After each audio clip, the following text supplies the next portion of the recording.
कई साधकों के मन में गुरु पद प्राप्ति की बड़ी इच्छा होती है।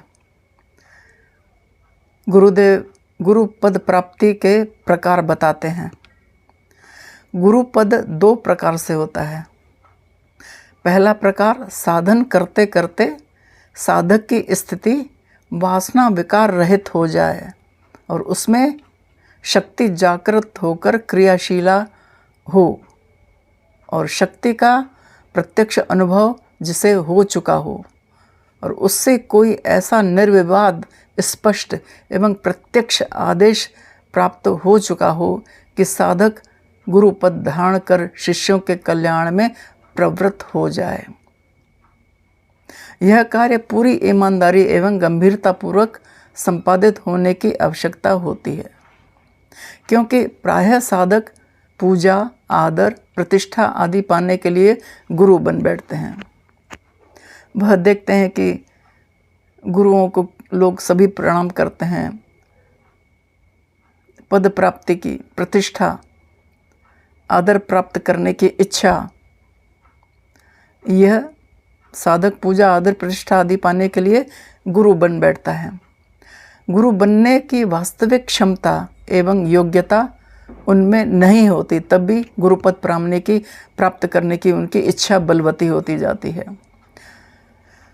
दूसरा प्रकार गुरुपद प्राप्ति का यह है कि गुरु परंपरा से अनुमति प्राप्त कर गुरु कार्य आरंभ करना है। गुरु महाराज जिसको उचित समझते हैं उसे अपने कल्याण हेतु साधना करने के साथ ही साथ दूसरों का कल्याण करने के निमित्त दीक्षा प्रदान हेतु अधिकृत कर देते हैं।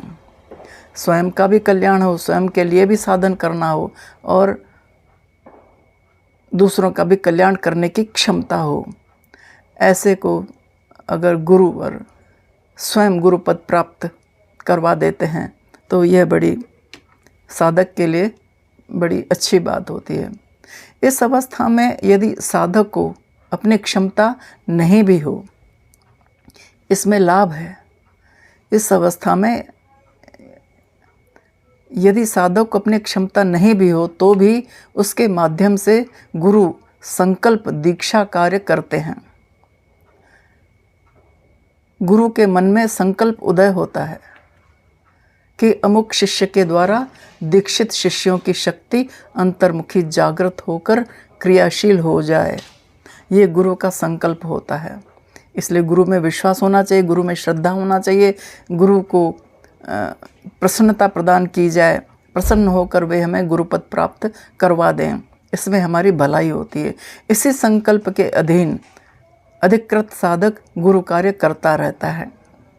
गुरु महाराज जी कहते थे, नहीं ये हम नहीं कर रहे हैं, ये हमारे गुरु महाराज जी हमसे करवा रहे हैं। गुरु महाराज जी चाहेंगे तो यह कार्य हो जाएगा, हम में शक्ति नहीं है, गुरु जी की जैसी इच्छा होगी वैसा होगा। अपने ऊपर कभी नहीं लेते थे, श्रेय पूरा अपने ही गुरु को देते थे। तो ऐसे साधक इसी संकल्प के अधीन जो साधक होता है, अधिकृत साधक होता है, जिसको गुरुपद दिया गया है, गुरु कार्य करता है। इस अवस्था में साधक गुरु कार्य भी यदि गुरु सेवा समझकर करता रहे तथा स्वयं के गुरु होने का अभिमान चित्त में न आने दे तो वह शिष्यों का कल्याण करने में भी समर्थ होता है, क्योंकि उसे गुरु का आशीर्वाद प्राप्त है और अभिमान उसके आड़े नहीं आता। अभिमान तो गर्त में गिरा देने वाला होता है और उसकी अवनति भी नहीं होती, वह गर्त में नहीं गिरता है।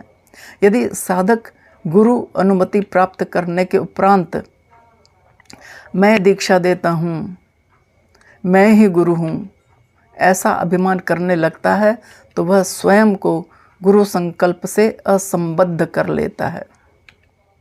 तब दीक्षा देने पर उसकी शक्ति का ह्रास होने लगता है, उसका नुकसान ही नुकसान है। इसलिए हर प्रकार से गुरु को प्रसन्न रखना चाहिए।